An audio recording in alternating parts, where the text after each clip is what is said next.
അസ്സലാമലൈക്കും വറഹ്മത്തുള്ളാഹി വബറകാതുഹു.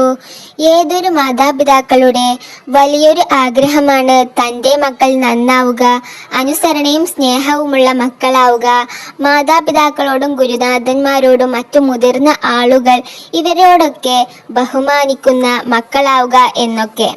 എന്നാൽ ഇന്ന് പല മക്കളും മാതാപിതാക്കളുടെ വലിയൊരു തലവേദനയായി മാറുന്നു.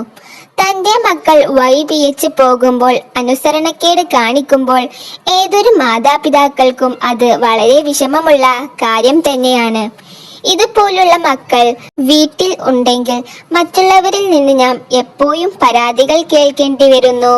അനുസരണക്കേടുള്ള മക്കൾ നല്ല കുട്ടികളാവാൻ, ദുശീലങ്ങൾ മാറാൻ, മടി കൂടാതെ നിസ്കരിക്കാൻ, പഠന കാര്യത്തിൽ മുന്നേറാൻ, തലതിരിഞ്ഞ മക്കൾ നേർവഴിയിലാകാനും നല്ല സ്വഭാവമുള്ളവരാകാനും പരിശുദ്ധ ഖുർആനിലെ 3 സൂറത്തുകൾ 21 ദിവസം പതിവായി ഉമ്മമാർ പാരായണം ചെയ്താൽ മതി.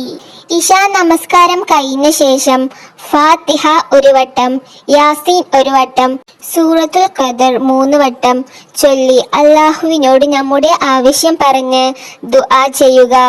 എന്നിട്ട് മക്കളുടെ തലയിൽ മന്ത്രിച്ച് ഓതുക.